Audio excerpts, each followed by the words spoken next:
دا د خوست ولایت د ترنوي ولسوالۍ د فقیرآباد کلي هغه شنه او رنګینه باغچه ده چې هر لوري ته یې د بېلابېلو رنګونو او ګلانو خوشبويي خلک ځان ته جذبوي.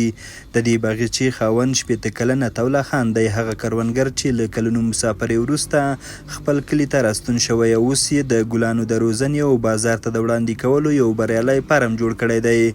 عطاالله خان وایي د پردیسۍ له کلونو وروسته یې هوډ وکړ چې خپله تجربه او زیار د خپل هیواد په ابادۍ کې ولګوي. نوموړي په خپل فارم کې د ګلانو له 100 ډیر ډولونه روزلي چې نه یوازې د خوست بلکې د هیواد نور ولایتونو ته هم لیږدول کیږي.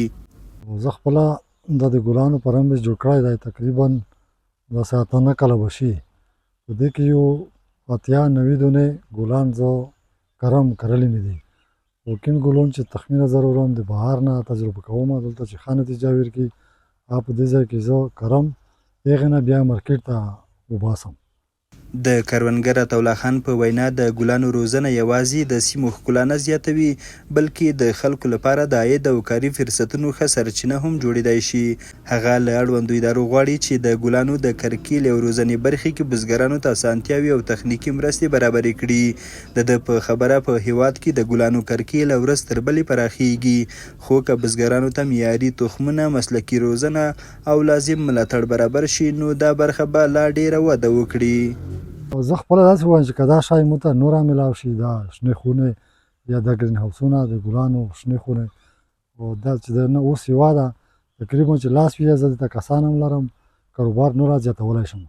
بل لور ته د سیمې اوسیدونکي هم د یاد کس د هڅې ستایي، وایي دا ټول نوښتونه د کرنې د پراختیا، د چاپیریال د ښکلا او د ځوانانو لپاره د کارموندنې په برخه کې مهم رول لري. دوی هیله څرګندوي چې د ګلانو د روزنې دا ډول فارمونه د هیواد په نورو سیمو کې هم پراخ شي. هغې ځینې نوي تخمونه له ځانه سره راوړي وو، نو ډېرو شیانو ته په دې برخه کې اړتیا شته چې دولت له موږ سره همکاري وکړي او موږ د دې په دې ډول نور ښکلي ساحې او داسې چمنونه جوړ کړو په کم امکاناتو او بازار ته هم ورکوي. د خپله یو کاروبار هم شوی دی، نن سبا د هغې نه عاید لاسته راوړي او د ځوانانو دپاره هم یو ځای هم جوړ کړی ساترۍ دپاره. د سیمې اوسیدونکي وایي د ګلانو دغه باغچه یوازې د ګلانو د تولید ځای نه دی بلکې د کال په بېلابېلو موسمونو کې د خلکو او سیلانیانو لپاره هم دمه او تفریح ځای ګرځېدلی ده. دوی وایي هره ورځ لسګونه کسان د دغې باغچې د لیدو، د طبیعي ښکلا، د نندارې او د تازه هوا څخه د خوند اخیستو لپاره دلته راځي چې د سیمې ښکلا یې لا زیاته کړې ده. کسان حمایه شي، دولت ورسره همکاري وکړي او هم په شنې خونو کې هم په دغه شانته ځایونو کې لرې نه ده چې ډېر څه به لاسته راوړي، داسې څه به لاسته راوړي چې هغه زموږ په ذهن او په فکر کې هم نه وي. دې دپاره خلکو ته، دولت ته ضرورت دی چې داسې کسانو سره لاسنیوی وکړي، حمایه یې کړي. نره ځوانان چې دي بېلابېلې ځایونه نه درېمي، ډېرې لرې سیمې نه درېمي، دلته جمعې پورې هر وخت داسې ډېر ځوانان وي، لږ نه مشرونه ورسره هر ځینې داسې قسمه ځایونه مشرونه درېمي، تفریح دپاره، خوند دپاره دلته صفتونه جوړوي.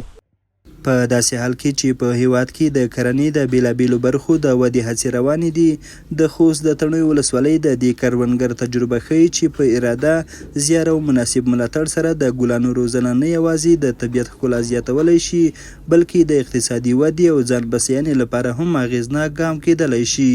حیران احمدزی، امید راډیو، خوست.